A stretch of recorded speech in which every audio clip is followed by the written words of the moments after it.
अस्सलाम वालेकुम रहमतुल्लाहि व बरकातुहू। I am Fareena sir from City College of Science and Commerce Multan education department.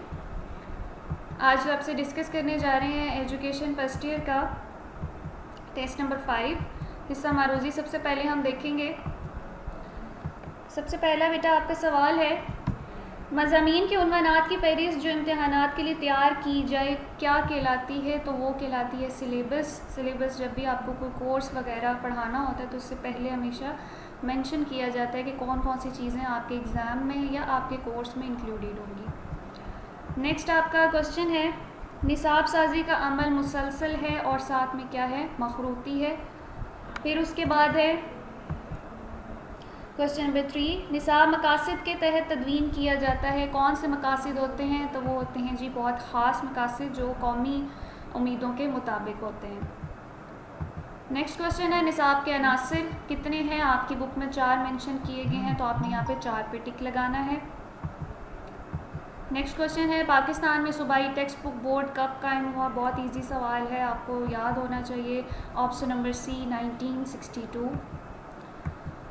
निसाब आमोजिश के इस तमाम अमल पर मुहित है जिसके लिए स्कूल ज़िम्मेदारी रखता है। ये किसने तारीफ़ की थी? जेम्स माइकल ली ने यह तारीफ़ की थी निसाब की। दरसी किताब तलबा की तालीमी ज़रूरियात पूरी करती है, किस हद तक? तो हमारे जहन में आएगा ज़्यादा से ज़्यादा, तो ये ज़्यादा से ज़्यादा नहीं, कम अज़ कम बहुत कम जो तालीमी ज़रूरियात है उनको पूरी करती है, क्योंकि बहुत ज़्यादा मटीरियल में से बहुत थोड़ा सा मटीरियल आपको पढ़ाया जा रहा होता है।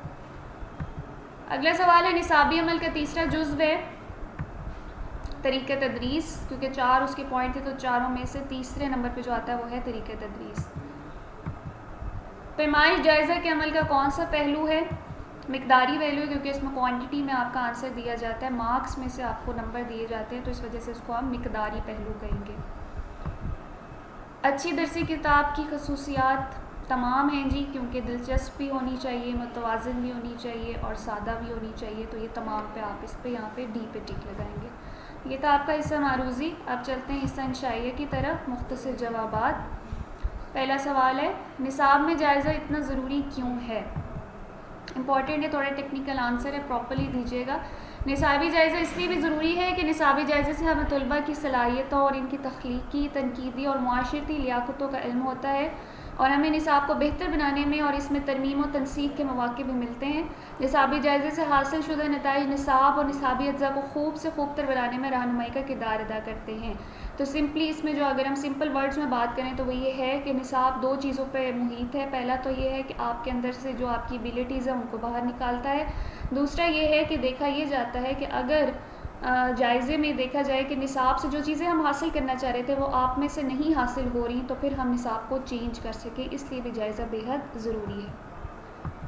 अगला सवाल है, तलबा का तालीमी जायज़ा लेने के लिए कौन सा तरीका इस्तेमाल किया जाता है? बहुत से तरीके का राइज हैं। जो हमारे यहाँ एक तरीका है वो है टेस्टिंग सिस्टम। रस्मी और गैर रस्मी तरीके हैं, जिसमें से एक टेस्टिंग सिस्टम है जो ज़ुबानी भी लिया जाता है, तहरीरी भी होता है और प्रैक्टिकली अमली तौर पर भी होता है। उसके अलावा इसमें आप मेंशन कर सकोगे अपने एग्ज़ाम सिस्टम, जैसे आपके माहाना मंथली टेस्ट होते हैं, शशमाही होते हैं, सालाना होते हैं, एनुअल एग्ज़ाम सिस्टम, उसको भी बीच में आप मेंशन कर सकते हैं।